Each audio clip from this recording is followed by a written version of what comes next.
হযরত Samuel বলে, আসো আল্লাহর পথে আসো, আমি পয়গম্বর হিসাবে এসেছি। বনি ইসরাইলের লোকেরা বলে, তোমার পয়গম্বর বিশ্বাস করব, পয়গম্বর বিশ্বাস করব। নবীরা দোয়া করলে আল্লাহ পাক দোয়া কবুল করে। আল্লাহর কাছে দোয়া করো একজন বাদশাহ যেন নিযুক্ত করে দেয়। বাদশাহ যদি নিযুক্ত করে দেয়, ওই বাদশার নেতৃত্বে বাদশাহ জালুতের সঙ্গে তার বাহিনীর সঙ্গে আমরা যুদ্ধে নেমে যাব। হযরত শামুয়েল আলাইহিস সালাম আল্লাহর কাছে দোয়া করলেন, আয় আল্লাহ, এরা তো আমার কাছে বলছে একজন বাদশাহ তুমি নিযুক্ত করে দাও। আল্লাহ তাআলা একজন বাদশাহ নিযুক্ত করবেন। বনি ইসরাইলের লোকেরা হচ্ছে তেরা, এজন্য আল্লাহ পাক বলেন, এ শামুয়েল, তোমাকে কৌশল শিখাইয়া দিচ্ছি।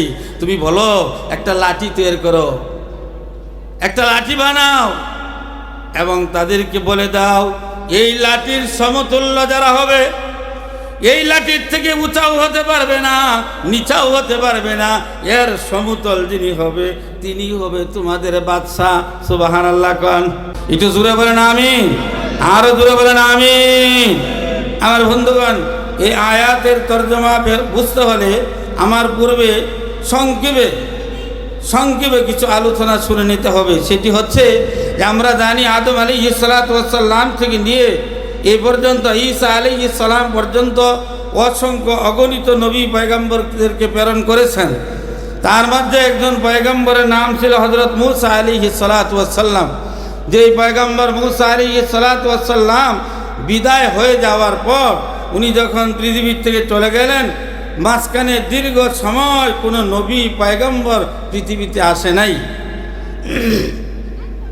তো বনি ইসরাইলের লোকেরা তারা আল্লাহকে ভুলে গেছে, তারা ইবাদতকে ভুলে গেছে এবং ওই সমস্ত লোকজন তারা মূর্তি পূজায় লিপ্ত হয়ে গেছে, পাপের কাজে লিপ্ত হয়ে গেছে, অপরাধ অন্যায় করা আরম্ভ করে দিয়েছে। তো আল্লাহ তাআলা তাদের এই অন্যায় এবং অপরাধকে সহ্য করতে না পেরে মহান আল্লাহ তাদের উপরে একজন জালেম অত্যাচারী বাদশাহ তাদের উপরে নিযুক্ত করে দিলেন। জোরে কোন নাউজুবিল্লাহ। যে অত্যাচারী বাদশার নাম হলো বাদশাহ জালুত। ওই অত্যাচারী বাদশাহ এই বনি ইসরাইলদের উপরে এত জুলুম, এত নির্যাতন করছে, ছেলেদেরকে মেয়েদেরকে হত্যা করে ফেলে। ফেরাউন তো শুধুমাত্র ছেলেদেরকে, পয়গম্বর মূসাকে ঠেকানোর জন্য শুধুমাত্র ছেলেদেরকে হত্যা করত, মেয়েদেরকে হত্যা করত না, যার প্রমাণ আল্লাহ তাআলা কোরআনে কারিমে দিয়েছেন। ইউযাব্বিহুনা আবনাআকুম ওয়া ইস্তাহয়ুনা নিসাআকুম।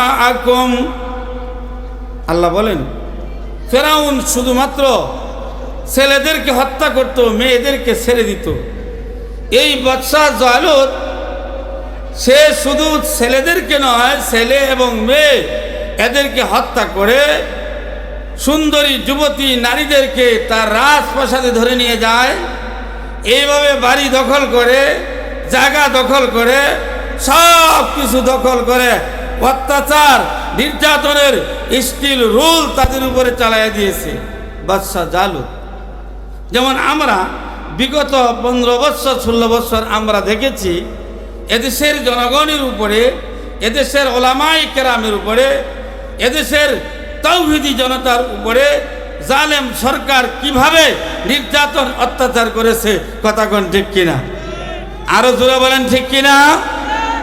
বিগত 15-16 বছর পর্যন্ত বক্তারা সবচেয়ে বেশি বিপদের সম্মুখীন ছিল। বয়ান করতে গেলে তাদের সাজেশন অনুযায়ী বয়ান করতে হতো, মাইক সামনের থেকে টেনে নিয়ে যাইতো। তাহলে এর চাইতে জুলুম আরো কিছু হতে পারে? কি বলেন হতে পারে? চাঁদাবাজি, টেন্ডারবাজি, বাড়ি দখল, গাড়ি দখল ইত্যাদি করতে করতে করতে করতে চরম পর্যায়ে যখন চলে গিয়েছে, আবরাহার বাদশাকে কাবাগর রক্ষা করতে যে যেভাবে আবাবিল দিয়ে আল্লাহ ধ্বংস করে দিয়েছিল, এই যুগে 14, 15, 16, 17, 18 বছরের স্কুল কলেজ ভার্সিটির যুবকেরা, তৌহিদি জনতা মাদ্রাসার ছাত্ররা একসঙ্গে হয়ে আবাবিলের মতো এমন হুঙ্কার দিয়েছে, সর্বশেষ এদের ছেড়ে যেতে বাধ্য হয়েছে। ঠিক কিনা জোরে কন? মনে রাখতে হবে, আগামী দিন সতর্কবাণী হচ্ছে, আগামী দিন কেউ যদি এরকম ভাবে উলামায়ে কেরামের উপরে নির্যাতন করে, জুলুম অত্যাচার যদি করে, এরকম চাঁদাবাজি টেন্ডারবাজি যদি করে, মনে রাখতে হবে বর্তমান যিনি পলায়ন করেছে, বেটকিস হাতে নিয়ে পলায়ন করেছে, কাপড় পরে পলায়ন করেছে, কিন্তু এদেশের জনগণ এমন ভাবে আন্দোলন করবে, কাপড় বেটকিস নিয়ে যেতে পারবে না। ঠিক কিনা জোরে কন? এদেশের জনগণ সতর্ক অবস্থায় আছে। বন্ধুগণ, এই জালেম এত অত্যাচার নির্যাতন করতেছে, এখন এক শ্রেণীর বনি ইসরাইলের লোকেরা ওরা চিন্তা করতেছে, এই যে জুলুম অত্যাচার নির্যাতন আমাদের উপরে করতেছে, আমরা তো আল্লাহকে ভুলে গেছি, রাস্তা ভুলে গেছি। প্রভুর দরবারে ফরিয়াদ করে, মালিক আমাদের লোকদেরকে হেদায়েতের জন্য, সঠিক পথে চলার জন্য একজন পয়গম্বর তুমি নিযুক্ত করে দাও।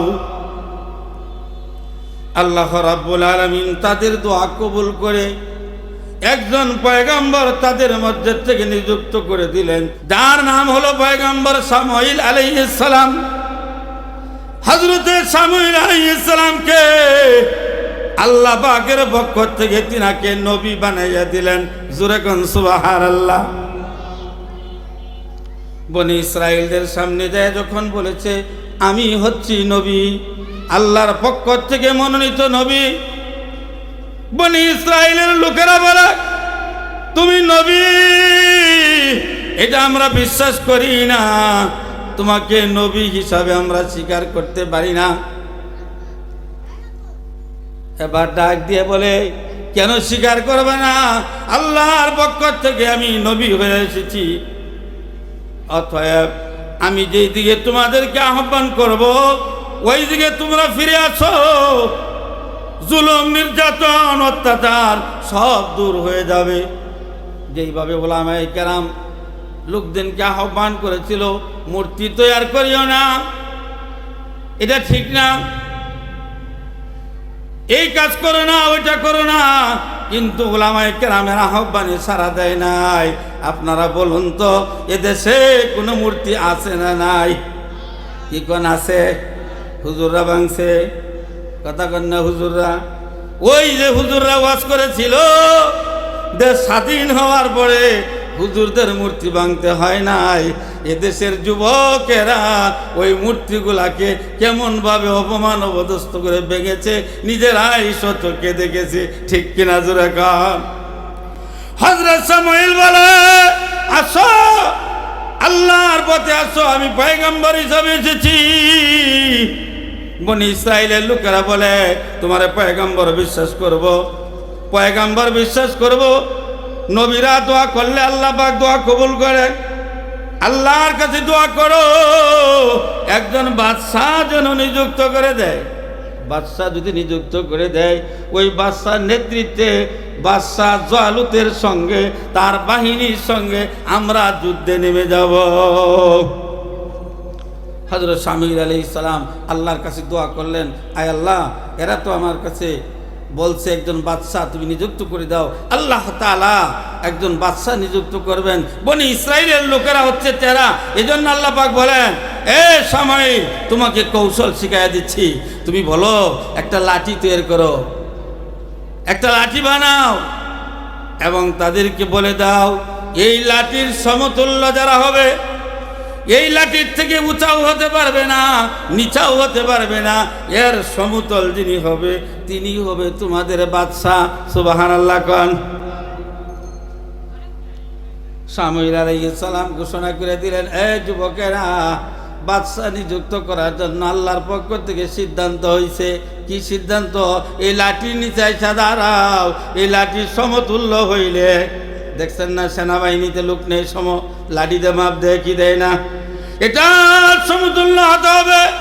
উঁচা হলে চলবে না, নিচু হলেও চলবে না। বাদশা হওয়ার আশায়, বাদশা হওয়ার লোভে একজনের পিছনে একজন সিরিয়াল দিয়ে যাত্রা করেছে। একের পরে এক সিরিয়াল দেয়, কেউ হয়ে যায় উঁচা, কেউ হয়ে যায় নিচা, গ্রহণযোগ্য হয় না। ওই পথ দিয়া তালুত নামে একটা যুবক যাত্রা করেছে। যুবকটি জিজ্ঞেস করে, আচ্ছা ভাইরা, এই যে লোকগুলা লাইনে দাঁড়ায়া দাঁড়ায়া কি মাপকারী কি মাপতেছে? বলে, শুনছ না, এই মাপকারীর সমতুল্য যিনি হবে তিনি হবে বাদশাহ। তিনি চিন্তা করলেন, আচ্ছা সুযোগটা ছাড়ানো দরকার নাই, আমিও যাই একটু লাইনে দাঁড়ায় যাই। আল্লাহু আকবার জোরে কর, আরো জোরে কর আল্লাহু আকবার। আমি লাইনে দাঁড়ায় যাই।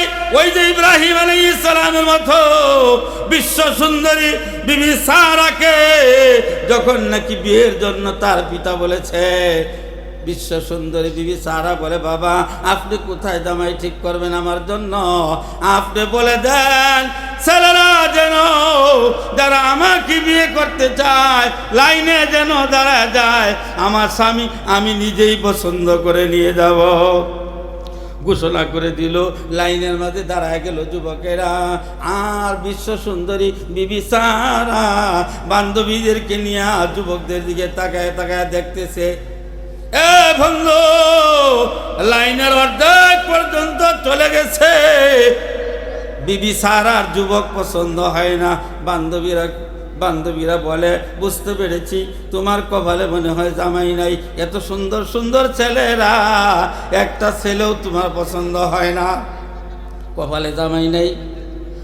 এবার সারা দেখি বলে, আমাকে লাইনের শেষ মাথায় যেতে দে। ওই পথ দিয়ে ইব্রাহিম আলাইহিস সালাম যাচ্ছিল। ইব্রাহিম বলে, তোমরা লাইনে দাঁড়াইছো কেন? কয়, বিশ্ব সুন্দরী বিবি সারা নিজের স্বামী পছন্দ করবে এজন্য দাঁড়াইছি, আমার একটু দাঁড়াইতে দিবানি? কয়, বেড়া মৌলবি খায়া কোনো কাম নাই। দেখো না আমরা রাজা বাদশার ছেলে কত সুন্দর সেজে গুজে দাঁড়াই আছি, তুমি দাঁড়াইতে চাও? কয়, দাও না একটু দাঁড়াইতে আমাকে। কয়, লাইনের পিছনে যাও। আল্লাহু আকবার খান। মাথা একটু, মুখে দাড়ি, গায়ে জামা, পছন্দ একটু কমই করে। যুবকেরা বলে, লাইনের পিছনে যাও। পয়গম্বর ইব্রাহিম লাইনের পিছনেই যে দাঁড়ায় আছে। বিশ্ব সুন্দরী তালাশ করতেছে, বান্ধবীরা চলে গেছে, এরা বলতেছে তোমার কপালে জামাই নাই, কাজে আমরা চলে যাই। বিশ্ব সুন্দরী বিবি সারা ডাক দিয়ে বলে, বান্ধবীরা রে, আমাকে লাইনের শেষ মাথা পর্যন্ত একটু যেতে দে। লাইনের শেষ মাথায় চলে গেলেন। ইব্রাহিম আলাইহিস সালামকে দেখা বিবি সারা ডাকতেছে, বান্ধবীরা রে, আয় আয় দেখা যা, আমার বোনের মানুষ আমি খুঁজে পেয়েছি। যুবক, একদিন নয়, 2 দিন নয়, তোমাকে 1 রাত্র নয়, 2 রাত্র নয়, 3 রাত্র তোমার চেহারাটা আমি স্বপ্নে যুগে দেখেছি। দেখা চিন্তা করলাম আমার বাবা বিয়ে দিতে বলেছে, এই জন্য আমি বললাম এই তোমার মতো যুবককে তো আমার বাবা খুঁজে বের করতে পারবে না, এই জন্য এই কৌশল করে লাইনে দাঁড় করায় দিলাম। তোমাকে 1 বার নয়, 2 বার নয়, বারবার স্বপ্নে যুগে তোমার চেহারা দেখেছি। এবার আপনারা বলুন তো, বিশ্ব সুন্দরী বিবি সারা যেই স্বামীটা পেয়েছে, এই স্বামী পাইয়া তার জীবনটা কি ধন্য হয়েছে কিনা? আরো আসতে গান হয়েছে কিনা? স্বামীটা কেমন স্বামী? মিল্লাতা আবিকুম ইব্রাহিম। জাতির পিতার নাম কি? এই জোরে গান কি নাম? আরো জোরে গান কি নাম? এখন তো আর ওই দিন নাই। যখন জিজ্ঞেস করা হইতো জাতির পিতার কি নাম, শেখ মুজিব। এই কইতো না কি বলেন, বলতো কি না? শেখ মুজিব। এখন কি আর ওই দিন আছে? আর এখন কি বলে জানেন? এখন আমরা কই না, গোলামায়ে কেরাম হুজুররা কিন্তু কয় না। গোলামানদের জিগাইলে জাতির পিতাকে, কয় ইব্রাহিম, কয় শেখ মুজিব, কয় গুরাড্ডি। কয় না কয় না কয় কি না কয় শেখ মুজিব কি কয় কয় গুড়ার ডিম বলে গুড়ার ডিম এগুলো আমরা কই না বলামান কয় ছেলেরা জানে ঘাট ধরে চাপের মুখে বেলে জাতির পিতা ইব্রাহিম জীবনের ভয়ে মুজিবরে স্বীকার করেছি কিন্তু অন্তরে জাতির পিতা হলো কে জোরে জোরে বলেন কে জাতির পিতা ইব্রাহিম ইব্রাহিম যেমন নাকি বিবি সারার স্বামী হয়ে গেছে ওই তো তালুত যুবকটা লাইনের পিছনে দাঁড়ায় রয়েছে আস্তে আস্তে করে যখন মাপ কাটিয়ে নিচে গেছে একেবারে সমতুল হয়ে গেছে জুরে জুরে কোন সুবহানাল্লাহ পয়গম্বর সময় ডাক দিয়ে বলে এই যে তোমাদের বাচ্চা লোকেরা চিন্তা করতেছে আরে এর তো টাকা পয়সা নাই ধন সম্পদের মালিক না এ আবার বাচ্চা হবে কেমনে তার চেয়ে তো আমরাই ভালো সংক্ষেপে বলছি এবার সামুয়েল বলে বাচ্চা কেন মানবা না মুসা আলাইহিস সালামের তাবুক নামে একটা সিন্দুক ওইটা যে ওরা নিয়ে গেছে জালেমরা ওইখান থেকে ওইটা যদি এনে দেয় তাহলে তোমরা কি বাচ্চা মানবা কোরআনের কথা বিস্তারিত আলোচনা এই কোরআনের ভিতরে আছে একটা আয়াতের পিছনে এই ব্যাখ্যা বিশ্লেষণ আছে আয়াতগুলা পড়ছি না শুধু অর্থগুলো আপনাদের সামনে করছি বন্ধুগণ আমার এবার বলতেছে ওই তাবুত নামে সিন্দুকটা যদি তোমাদেরকে এনে দিতে পারে তাহলে বাদশা মানবানি হ্যাঁ তাহলে বাদশা মানবো এবার সামুয়েল আলাইহিস সালাম তালুতকে বললেন পূর্ব দিকে একটা রাস্তা আছে ওই রাস্তার মাথায় চলে যাও ওইখানে একটা গাড়ি দিয়া গরুর গাড়ি বাজেটাই বলেন বাহন দিয়া একটা সিন্দুক নিয়ে আসতেছে এই সিন্দুকটার লোকদেরকে ঘুরাইয়া অর্থাৎ এই দেশে অর্থাৎ আমাদের কাছে নিয়ে আসবা তিনি তাই করলেন বাবারে ওইখানে যায় দেখলেন একটা গাড়ি ওই গাড়ি লোকেরে এইদিকে ঘুরাইয়া দিল আয়সা গেল সকলে তালুতকে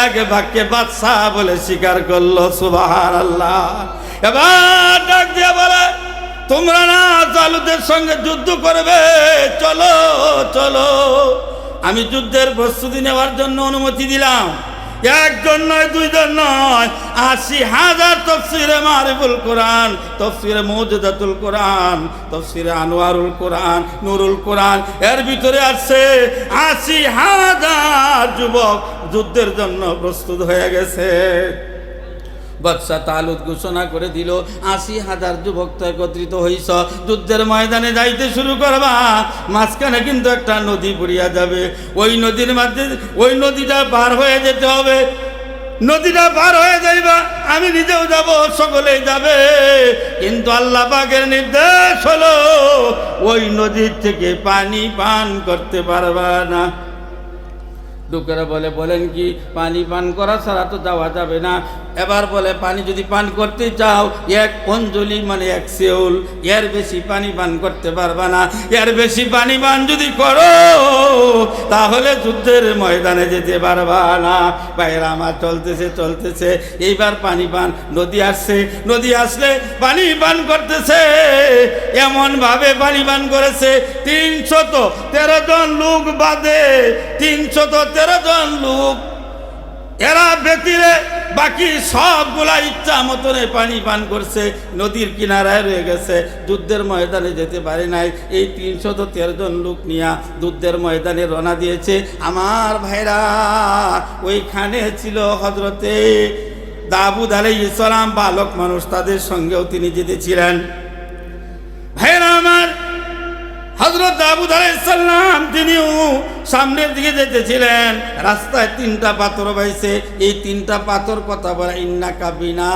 তাকতুলু জালুতা আমাদেরকে সাথে নিয়ে যান আমাদের দিয়া কাজে লাগবে পাথর ৩টা নিয়ে গেলেন সাথে করে নিয়ে যখন ১,০০,০০০ বাহিনীর সামনে উপস্থিত হয়েছে এই লোকগুলারে দেখা বাদশা জালুতের ১,০০,০০০ লোক দেখা ৩১৩ জন এরা অন্তরে অন্তরে ভয় লাগতেছে এদের সঙ্গে যুদ্ধ করে পারবো না তখনই তারা বলতেছে আল্লাহ তাআলা বলেন এই সূরা বাকারার 250 নম্বর আয়াতে আল্লাহ তাআলা বলেন ওয়ালাম্মা বারাজু লিজালুতা ওয়া জুনুদিহি ওয়ালু রব্বানা আফরিগ আলাইনা ওয়াল্লাহ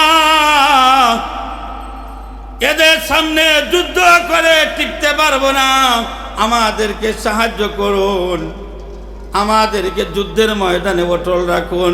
সর্বশেষ বলে মাবুদ আল্লাহ গো, এই কাফেরদের কাছে কাফেরদের সঙ্গে যুদ্ধ করে পারবো না, আল্লাহ আপনি বিজয় দান করেন। সর্বশেষ লম্বা ঘটনা, বিজয় কেমনে হয়েছে? বাদশা জালুত বলে তোমরা 313 জন লোক আসছো আমাদের সঙ্গে যুদ্ধ করতে, আমি যুদ্ধের ময়দানে তোমাদের সঙ্গে যুদ্ধ করব না, আমার সাথে একজন আসো যুদ্ধ করতে। ভাইয়ের আমার লম্বা ঘটনা সংক্ষেপে বলছি। হযরত দাউদ আলাইহিস সালাম একজন বালক মানুষ সামনের দিকে অগ্রসর হইয়া বলে জালুত রে, তোর সাথে যুদ্ধ আমি করব। জালুত হাসতেছে, কেমনে যুদ্ধ করবা? এই অল্প বয়সে জীবনটা দিতে আইছ? আপনারা বলুন তো, 16-17 বছরের ছেলেগুলা রাস্তায় যখন নেমেছিল তখন তারা এই চিন্তা করে নেমেছে গুলির সামনে পড়তে হবে, আমাদের মরতে হবে, রাজপথে রক্ত যাবে, শহীদ হব, লাশ খুঁজে পাবে না, আগুন দিয়ে পুড়ে ফেলবে, এই চিন্তা কল্পনা বাড়ির থেকে বাসার থেকে নিয়েই রাস্তায় বের হয়েছিল। ঠিক কিনা জোরে কর? এখন এই বালক বলতেছে আমি মৃত্যুটাকে নিয়েই তোমার সামনে দাঁড়াইছি, তোমারে কেমনে হত্যা করবো জানো? আমার কাছে 3টা পাথর আছে। জোরে কর আল্লাহু আকবার, আর জোরে কর আল্লাহু আকবার। 3টা পাথর যখন দেখাইলো মুচকি মুচকি হাসতেছে আর বলে ইয়াকুব, এই 3টা পাথর দিয়া কি করবা? হেলমেট মাথায় পরা আছে, তারপরে গায়ে লোহার পোশাক পরা আছে, একটা পাথরই যথেষ্ট, কারণ আমি পাথর নিক্ষেপ করব আল্লাহর হুকুমে, আল্লাহর নামে, আল্লাহর নাম নিয়ে পাথর নিক্ষেপ করব। তিনি আল্লাহর নাম নিয়ে প্রথম পাথরটা নিক্ষেপ করে দিল, লোহার টুপি ভেদ করে মাথার মধ্যে লেগে রক্ত বের হতে শুরু করলো, পরে আরেকটা, তারপরে আরেকটা, 3 পাথর দিয়া বিশাল শক্তিশালী বাদশা জালুতকে চিরদিনের জন্য খতম করে দিয়েছে, খতম করে দিয়েছে। ঠিক কিনা জোরে কান? আমার বন্ধুগণ, ঠিক তেমনি ভাবে এই নৌজওয়ানগুলা দেশ থেকে তাড়ানোর পরে আমরা দেখেছি সেই বঙ্গভবনে তারা মাঠের মধ্যে পড়ে সাজদায় পড়ে গেছে, তারা আল্লাহর কাছে দোয়া করতেছে, শুকরিয়া আদায় করতেছে, আয় আল্লাহ আমাদের পরিশ্রম, আমাদের মেধা, আমাদের কষ্ট, আমাদের জেহাদি প্রেরণা আল্লাহ তুমি কবুল করেছো, জালেম মুক্ত বাংলাদেশ হয়েছে। ঠিক কিনা জোরে কোন? আমার বন্ধুগণ, আল্লাহ তাআলা আমাদেরকে এই সংক্ষেপ যে আলোচনাগুলো করেছি এই আলোচনার উপরে আমল করার তৌফিক দান করুক, সকলেই বলেন আমিন। আমার বন্ধুগণ, আমি না বললেই নয়, গত বছর আপনারা দেখেছেন এখানে মুজাম্মেল হক হেলালি সাহেবকে দাওয়াত করা হয়েছিল, প্রচুর বৃষ্টি, এই বৃষ্টির ভিতরে উনি বয়ান করেছেন, অল্প কিছু লোক ছিল, বাকি বয়ান শোনার পরে মাদ্রাসার ছাত্র সহ আর যিনারা উনার বয়ান শুনেছিল উনারা আবার দাবি করেছে হুজুরের কাছে যে উনাকে আবার আনেন। এই বছর উনাকে ইনশাআল্লাহ আনা হয়েছে, উনি কিছুক্ষণ পরে আলোচনা করবেন, তা উনার কণ্ঠ সম্পর্কে আল্লাহ পাক কি বধু দিয়েছে। তারপরে বর্তমান আমাদের অর্থাৎ সামনের দিনের উলামায়ে কেরামের রাহাবর হিসাবে যিনাকে আমরা দেখতেছি বা যিনাকে আমরা দেখতে পাবো, তিনি হচ্ছেন নারায়ণগঞ্জের ফেরদাউসুর রহমান সাহেব, জিহাদি সাহেব, উনি আসতেছেন, উনিও আপনাদের মাঝে আসবেন। আমি উনার দুজনকে আমি দাওয়াত করেছি, তাদের সঙ্গে আমি কথা বলেছি, ইনশাআল্লাহ প্রাণ ভরে আলোচনা শুনতে পারবেন। তবে আপনারা যারা এদিক সেদিক আসেন, এখনও বাসায় যারা আছেন, দয়া করে ভাই মাঠে আসেন, এই সুযোগ আর পাবেন না। আল্লাহ তাআলা আমাদের সকলকে আমল করার তৌফিক দান করুক, সকলেই বলেন আমিন।